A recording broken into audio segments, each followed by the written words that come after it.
Welcome back, guys. Today, I have a very important but somewhat confusing and slightly overwhelming topic, and that is your skincare routine. I mean, this is such an important topic and a question I get over and over again about, what ingredients should I be using? Should I be mixing? When should I be using these? How often? And so today, I'm going to offer some general advice as well as my own personal tips on how you should build your skincare routine and help you achieve your skincare goals. I like to view skincare in a pyramid where at the base is the essentials of skincare, and this is truly what everybody should be doing regardless of your age, your skincare goals, and what you're trying to achieve. And then the middle tier are the products and ingredients that you want to incorporate that will help you target and achieve your particular skincare goals, whether that's anti-aging, fine lines and wrinkles, or acne, or hyperpigmentation, hydration, what have you. And then the very top layer of your triangle are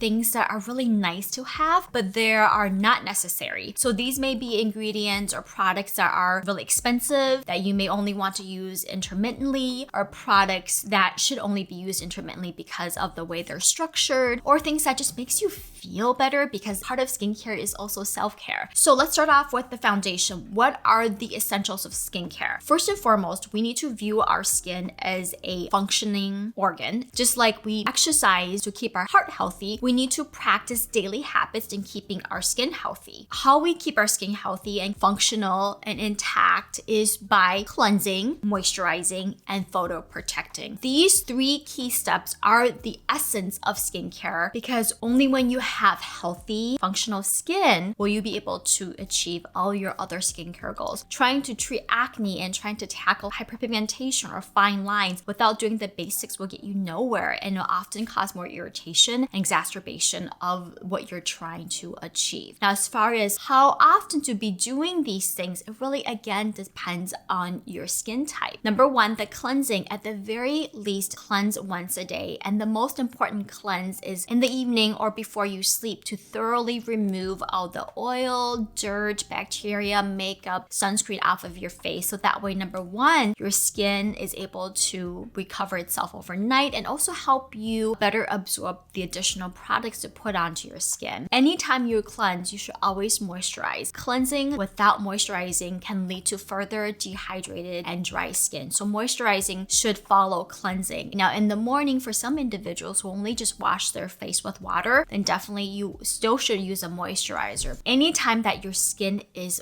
wet from water or cleansing, you need to follow with a moisturizer. And lastly, sunscreen. That should be used during the day, throughout the day. We recommend reapplying even every 2 hours if you're active out in the sun, because we know that when it comes to skin damage and skin aging, environmental aggressors, in particular UV radiation, is the skin's biggest enemy. So that should definitely be incorporated into your daily routine. So that's the foundation. And if that's where you want to keep your skincare, then great. For a lot of my patients who don't have a lot of skin concerns, this is really all you need. But for those individuals who are looking for something additional, a little extra, when it comes to the middle tier, especially for anti-aging, the two biggest ingredients that you should have in your routine are topical retinoids and alpha hydroxy acid, and mainly here, glycolic acid. We know that topical retinoids help to stimulate collagen, improve skin dullness and skin texture. Alpha hydroxy acids helps with gentle exfoliation, but also has been shown over time to stimulate collagen and skin's natural hyaluronic acid production. There have been studies that the two actually work really well synergistically. Now, even though they work well together, we don't recommend using them at the same time because the two together can be extremely irritating. Unless you're able to find products, and there are definitely a handful out there on the market that have the two formulated together. Usually in those situations, the products have been tested and they're better tolerated. I do not recommend layering retinoids and alpha hydroxy acid in the same routine. And so how may you incorporate these two in your routine? Using retinoids on a regular basis, if you're able to, maybe 4 to 5 nights out of the week. week, and then incorporating a glycolic acid-based treatment or product into your routine the other 2 to 3 nights. One of my favorite ways of using alpha hydroxy acid is as a leave-on treatment. I find that you are going to get way more benefits with leave-on products than you are with exfoliants that are wash off, like for example in the form of a mask. Those mask type of alpha hydroxy acid that are removed after 10 to 15 minutes, they only act as a superficial exfoliant. They don't really have the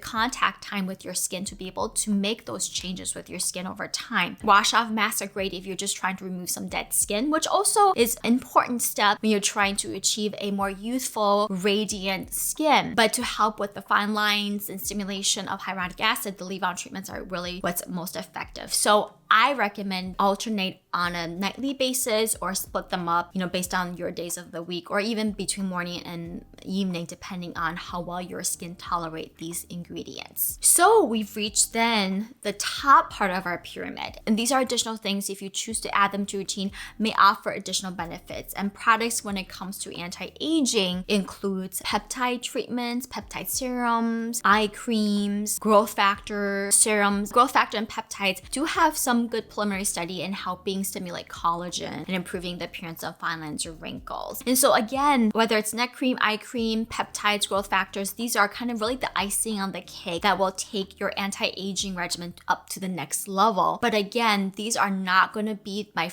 first tier of active ingredients that I will focus on, just because the studies aren't quite there yet. And a lot of the times it can be very much dependent on the formulation and the product. But we do know that retinoids and alpha hydroxy acids have a long-standing history and have really proven themselves to be very effective in the 2 key ingredients that I do recommend when it comes to anti-aging. So if you don't really know where to start, I would definitely start off with these 2 ingredients. Now, a very similar approach can be taken when it comes to treating acne. That basics of skincare is still very important, because we know that in acne-prone skin, your skin barrier is already somewhat unhealthy because of the inflammation from acne. So if you just jump right into acne treatment or use too many acne treatments without moisturizing and properly cleansing, it actually will worsen acne. And many clinical studies have shown that. So once you have your cleanser, your moisturizer, and sunscreen in place, this is where I recommend adding in a topical retinoid. And here I recommend adapalene or prescription retinoid, and then